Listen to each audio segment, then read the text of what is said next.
네, 마켓 이슈 분석 이어갑니다. 20일로 예정이 되어 있는 오바마 대통령의 신년 국정연설. 과연 이 안에서 어떤 이야기가 나올 것인지, 국내에서는 수혜를 받아갈 종목군이 있을 것인지 오늘 이슈 분석에서 이야기 나눠보도록 하겠습니다. 자, 오늘도 어김없이 MTN 김종혜 연구위원과 이야기 나눠보죠. 위원님. 네, 연두교수의 그 전체적인 기조는 경제 회복이다. 그런데 네. 왜 미국이 중요한지는 다 알고 계시지 않습니까? 그나마 G3, 그러니까 선진국 중에서 미국과 EU, 일본 중에서 EU는 이번에 ECB 정책에 따라서 변동성이 좀 큰 상황이고요. 뭐 일본은 아베노믹스 계속 진행되고 있습니다만 경제 회복 속도는 제한적이죠.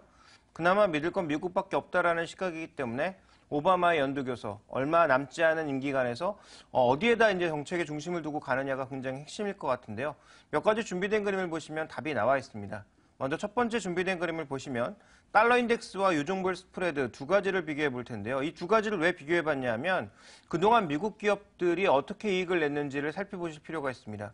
달러 약세 요인과 그 다음에 제조 비용의 감소, 유가 하락에 따른 제조 비용의 감소 때문에 그동안 미국 기업들이 투자도 활성화되었고 좋은 모습들을 많이 보일 수 있었거든요. 그래서 항상 이익이 시장의 예상치를 상회하는 모습으로 나타났죠. 근데 지금 보시면 달러 인덱스가 결국은 위기 이전까지 갔습니다. 그러니까 달러 약세에 대한 메리트는 사라졌다라고 봐야 될 것 같고요. 그 다음 살펴보시면 유종별 스프레드가 2006년도 이후로는 계속 마이너스가 나타나면서 WTI가 쌌거든요, 상대적으로. 그러니까 제조 비용이 미국이 낮을 수밖에 없었던 거고 이것을 통해서 셰일가스 개발을 했던 거고 다른 기업들은 유가 하락에 대한 기본적인 이익을 누릴 수 있었던 거였거든요. 근데 최근에는 이 스프레드가 모두 제로가 베이스로 다시 갔다라는 거죠. 그러니까 다른 유가와의 격차, 나타났던 이 스프레드가 제로 수준으로 갔다라는 건 거의 비슷하게 떨어지고 있다. 그러면 미국만의 추가적인 프리미엄을 누릴 만한 요소들이 많이 줄어들고 있다라고 봐야 될 것 같고요. 자, 그러한 과정 속에서 또 하나 나타나는 특징이 2015년도 경제 변수별로 미국 경제 영향을 추정해 보면 달러 강세가 가장 부담스러운 요인이다라고 판단하고 있습니다. 자, 그렇다면 이와 관련된 부담감, 결국 미국 경제가 안 나갈 수밖에 없는 상황이기 때문에 그동안은 기업 중심으로, 기업의 이익 증가 중심으로, 투자 중심으로 경제 회복을 이끌어왔던 미국 경제의 올 한 해의 최대화두는 결국 소비라고 봐야 되겠죠. 가계 구매력이 조금씩은 늘고 있고 또 실질 소매 판매도 조금씩은 늘고 있다라는 판단을 고려해 봤을 때 올 한 해 미국 경제를 이끌 수 있는 가장 큰 변수는 소비라고 보고 있는 것이고요. 그래서 연두교소에서도 기업에서 돈을 더 걷겠다, 또 부유세를 더 걷겠다 해서 이것을 중산층으로 돌려서 추가적인 소비 여력을 높여나가겠다. 그래서 달러 강세와 함께 기본적으로 중산층 지원을 통해서 아마 이제 인기 관리에도 한몫하는 것으로 보여지고 있습니다만 더 큰 그림에서는 소비 증가에 좀 더 주력하고 있는 것이 아닌가. 이 부분에 우리가 주목해 봐야 될 것 같습니다. 그렇다면 이번 미국 소비 증가에 맞물려서 좀 수혜를 볼 수 있는 산업이나 종목군은 어떤 게 있을까요? 네, 결론적으로 별로 없습니다. 그래서 우리가 더더욱 주목해야 되는 것은 글로벌 1위, 미국이 결국 우리나라 제품을 가져다 쓸 수밖에 없는 게 무엇인가를 고민해 봐야 되는 거죠. 그런 측면에서 본다면 세 가지 정도를 볼 수 있을 것 같은데요.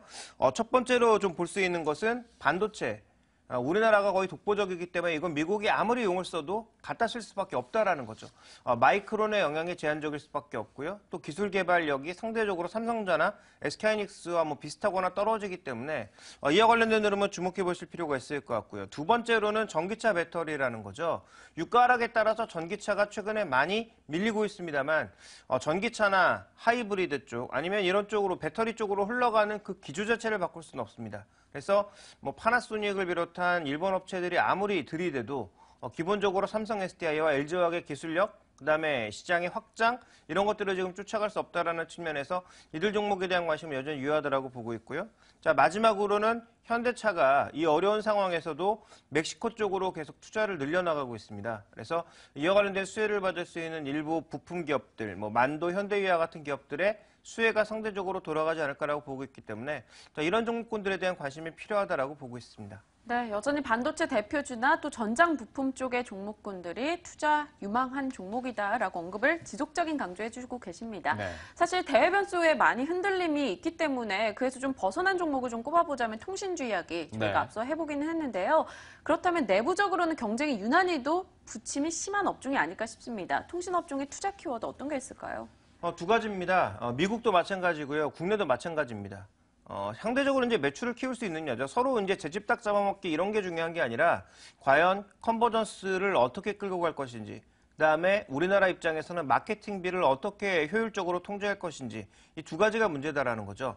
정부에서 단통법 하게 되면 상대적으로 마케팅비가 줄지 않을까라고 기대했었는데 이게 이제 이번 실적을 앞두고 나타나지 않을 거다. 그래서 KT 실적도 별로 안 좋을 것 같다. 이런 얘기가 끊임없이 흘러나오고 있는 거고요. 그다음에 또 하나 이제 중요한 것은 LTE 속도가 이제는 뭐 초당 300메가, 뭐 물론 이론상 속도이긴 합니다만 300메가 정도로 올 상반기에 늘고 하반기에 더 늘어난다라는 거죠.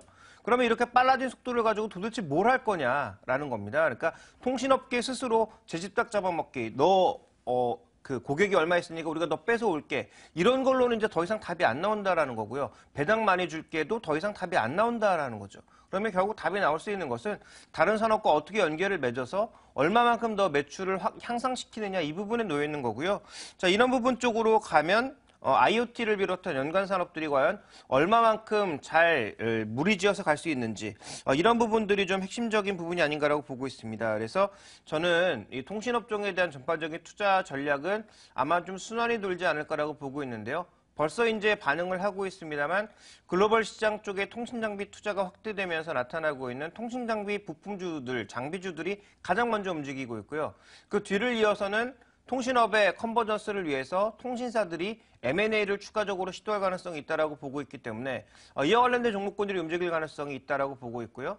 정말 길게 봤을 때는 이러한 통신산업의 재편, 그다음에 컨텐츠나 뭐 추가적인 플랫폼의 확보가 제대로 나타나서 B2B 산업들이 잘 된다면 결국은 통신사 쪽으로 다시 시장의 매기가 몰릴 가능성이 있다라고 보고 있기 때문에 올 한해 스케줄을 보면 연초에는 통신 장비 쪽, 그다음에 연 중반에는 M&A 관련주들, 그다음에 후반 가서는 다시 배당 모멘텀과 함께 통신주들이 관심을 받지 않을까 이렇게 판단하고 있습니다. 통신업종에 대해서 이제 긍정적인 부분은 분명히 있습니다만은 구체적으로 투자 전략도 함께 세워주시죠.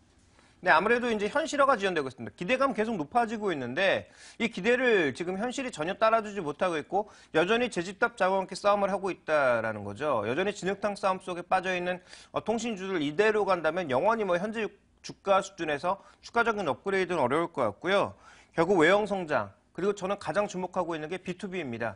B2C에서는 이제 더 이상 빼먹을 게 없거든요. 오히려 정부의 압박으로 인해서 소비자들이 점점 똑똑해지고 있기 때문에 아무래도 이제 B2C 쪽에서는 이익을 낼 수 있는 추가적인 요인들이 제한적이다. ARPU 뭐 올라간다라고 계속 애널리스트들 떠들고 있습니다만 굉장히 느린 속도로 올라가고 있습니다. 이것만으로는 안 된다라는 거거든요.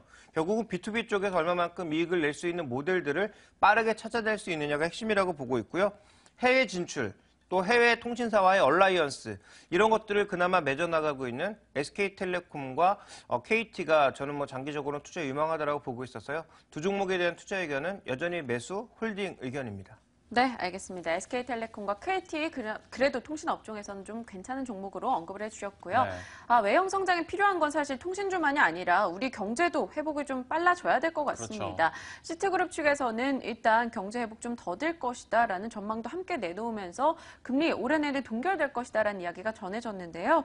금리 인하 추가적으로 없을 것인지 이들의 의견이 전망이 맞아 떨어지리라 보십니까? 네, 이주열 총재의 발언만 보면 힘들 것 같죠? 오히려 경제 성장할 경우에는 빠르게 금리 인상 쪽으로 돌아설 가능성이 높아 보이는데요. 그렇지만 시장의 반응은 한은의 전망, 그다음에 한은의 코멘트에 대해서 펀치를 날리고 있습니다. 너희들의 얘기엔 상관없다라고 얘기하고 있는데요. 준비된 그림을 보시면 지금 신용 스프레드나 채권 수익률이 점점 낮아지고 있습니다. 그러니까 지금 매파적인 발언만 놓고 보게 되면 채권 수익률이 올라가야 되는데 오히려 더 내려가고 있다는 거죠. 이거는 전 세계적인 안전자산 선호 현상과 함께 상대적으로 채권에 대해서 더 메리트를 느끼고 있다. 또 원화 강세 쪽의 메리트를 주식보다는 채권 쪽으로 메리트를 느끼고 있다라고 좀 봐야 될 것 같고요. 자, 이런 과정에서 지금 뭐 미국이라든지 독일이라든지 다른 쪽의 분위기도 보면 스프레드는 올라가고 있지만 미국과 독일의 국채 수익률은 계속 낮아지고 있다는 거죠. 그러니까 이런 분위기로 놓고 봤을 때 전체적으로 지금 우리가 가장 주목해 봐야 되는 것은 안전자산 선호 현상이 앞으로 이어질 가능성이 높다라는 쪽으로 좀 봐야 될 것 같고요. 또 하나 우리가 좀 살펴봐야 되는 투자 전략상으로는 이런 구조상으로 가게 된다면 결국은 이 낮아지는 금리 속에서 우리가 주목해 봐야 되는 종목은 지배구조 관련주들. 배당을 많이 주는 종목군들, 이런 종목군들의 중요성이 앞으로도 높아질 가능성이 있다라는 거죠. 왜냐하면 지금 준비된 그림을 보시면 미국 국채 수익률과 투기적인 포지션을 보면 최근에 미국 국채 강세, 수익률의 하락에 따른 미국 국채 가격의 강세에 대부분의 선물 투자자들이 앞으로 선물 가격, 국채 가격이 빠질 거다, 수익률이 빠르게 올라갈 거다에 베팅을 했습니다. 근데 지금 시장에서 전혀 반대 양상이 나타나고 있거든요. 그러면 앞으로 한 번 정도는 이렇게 과매도 양상이 청산이 되면서 미국 국채 수익률이 원빅 이상으로 급하게 떨어질 가능성이 있습니다. 그러면 이것은 전 세계 국채 자산들의 자극을 주면서 모두 금리가 추가적으로 더 내려갈 가능성이 있거든요. 그러니까 이 시비가 정말 부양책을 강하게 내놓지 않는다면 앞으로도 채권의 랠리는 당분간 이어질 가능성이 높기 때문에 이와 관련돼서 우리가 접근해 봤을 때는 금리가 낮아지면서도 수혜가 나타날 수 있는 지배구조 관련주들이라든지 말씀드렸던 고배당 관련주들의 메리트가 좀 더 높아질 가능성이 있다는 점에서 당분간 주목해 보셔야 될 것 같습니다. 네, 이렇게 해서 크게 금리 인하 그리고 고배당주, 안전자산 선호 현상까지 저희가 분석을 해봤고요. 네. 이제는 본격적으로 주식시장에 대한 대응 전략도 세워보도록 하겠습니다. 잠시 후에 뵙죠.